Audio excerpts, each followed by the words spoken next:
Hi అండి అందరికీ. ఈరోజు చుక్క కూర రెసిపీ ఎలా చేసుకోవాలో చూపిస్తున్నాను. నేనైతే 2 కట్టల చుక్క కూర తీసుకున్నాను. అలాగే 2 టమాటాలు, 2 ఉల్లిపాయలు, 4 పచ్చిమిరపకాయలు, 4 వెల్లుల్లిపాయలు తీసుకున్నాను. స్టవ్ మీద కడాయి పెట్టి 2 టీ స్పూన్ల ఆయిల్ వేసి కొన్ని తాలింపు గింజలు వేసుకున్నాను. తాలింపు గింజలు ఫ్రై అయిన తర్వాత ఉల్లిపాయలు వేసుకున్నాను. ఉల్లిపాయలు బాగా ఫ్రై అవ్వాలి. ఒక 2 నిమిషాలన్నా ఫ్రై చేసుకోవాలి.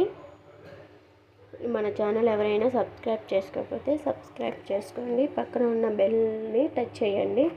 లైక్ చేయండి, షేర్ చేయండి, అలాగే కామెంట్ కూడా చేయండి.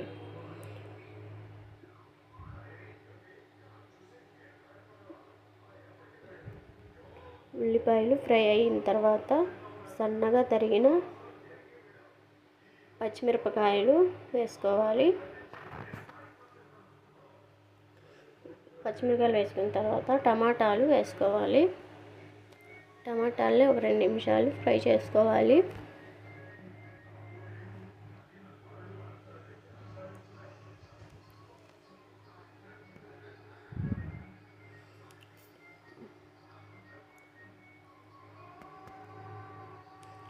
ఫ్రై అయిన తర్వాత టేస్ట్కి సరిపడే సాల్ట్ వేసుకోవాలి.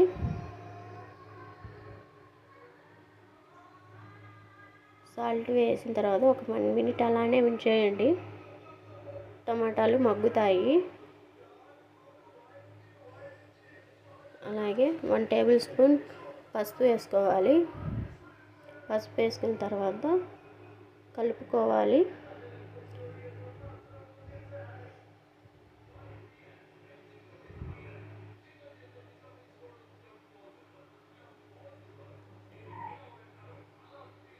అలాగే 1 టేబుల్ స్పూన్ కారము. నేను కారము తక్కువ వేసుకున్నానండి. పచ్చిమిరపకాయలు ఎక్కువ వేసుకున్నాను కదా, అందుకని కారం కొంచెం తక్కువ వేసుకున్నాను. వేసిన తర్వాత కొంచెం అలా ఫ్రై అవ్వనివ్వాలి. ఫ్రై అయిన తర్వాత చుక్క కూర వేసుకోవాలి. చుక్క కూర వేసుకున్న తర్వాత ఫ్రై చేసుకోవాలి. వాటర్ పోయిన అవసరం లేదు. చుక్క కూరలో బాగా కలుపుకోవాలి. ఒక 2 నిమిషాలు కలుపుకోవాలి.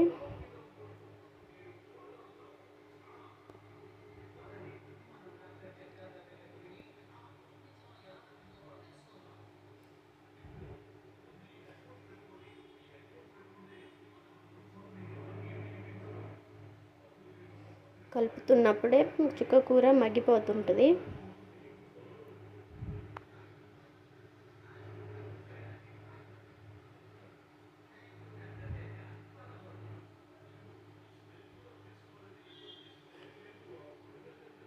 ఒక 2 నిమిషాలు చుక్క కూరని బాగా మగ్గనివ్వాలి.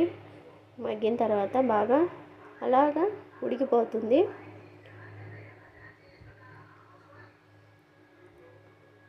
ఉడికిన తర్వాత పైన కొత్తిమీర వేసుకొని స్టవ్ ఆఫ్ చేసుకోవాలి.